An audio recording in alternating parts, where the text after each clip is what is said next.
সকলকে ওয়েলকাম আমার আরও একটি নতুন রান্নার ভিডিওতে। আজ আমি তোমাদের সাথে শেয়ার করব দই কাতলার রেসিপি, যেটা খুব তাড়াতাড়ি ঘরেতে বানিয়ে নিতে পারবে ঘরে থাকা সমস্ত উপকরণ দিয়ে। ছোট বড় সকলেরই খুব প্রিয় একটা রেসিপি হচ্ছে এই দই কাতলা। আমি এখানে 4 পিস কাতলা মাছ খুব ভালোভাবে ধুয়ে জল ঝরিয়ে নুন হলুদ আর সামান্য সর্ষের তেল দিয়ে ভালোভাবে ম্যারিনেট করে নিচ্ছি।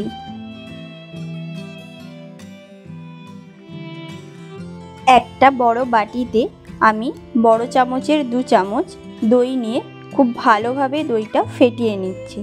দইয়ের মধ্যে যেন কোনো দানা দানা ভাব না থাকে।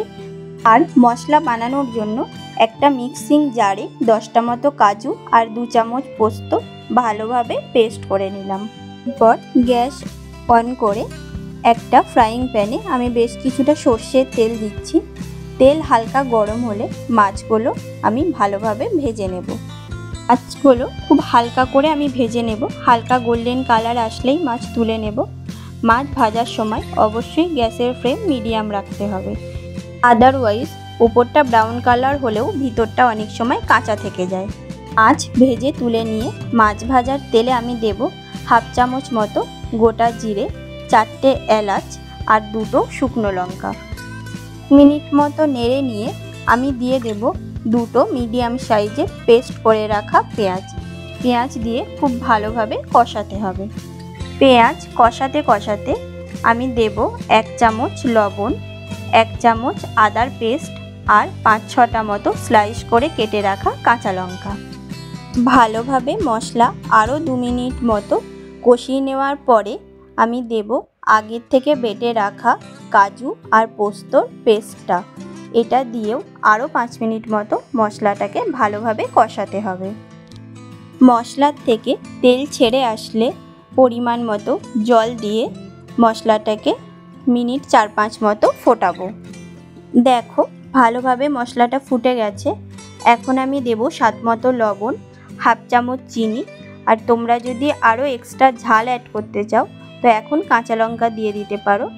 দিয়ে ভেজে রাখা মাছগুলো আমি উপর থেকে দিয়ে দেব। ঢাকা দিয়ে একটা সাইড 3-4 মিনিট মতো ফুটিয়ে নিয়ে ঢাকা খুলে মাছগুলো সফটলি উল্টে দেব। উল্টে দিয়ে অপোজিট সাইডটাও আবার 3-4 মিনিট মতো ভালোভাবে রান্না করে নেব।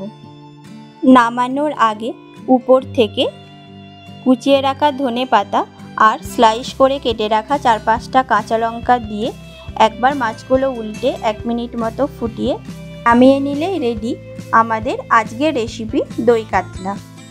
দই কাতলা খেতেও হয় খুবই টেস্টি আর অল্প মশলাতেও বানিয়ে নেওয়া যায়, তাই এই গরমের জন্য একদম পারফেক্ট রেসিপি।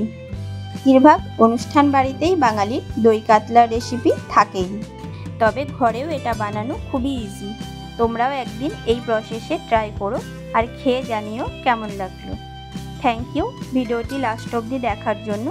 ভালো লাগলে লাইক কমেন্ট করো। আর হ্যাঁ, আমাদের YouTube channel the second wife subscribe করতে ভুলো না এরকম আরও অনেক বাঙালি রান্নার রেসিপি দেখার জন্য। Thank you.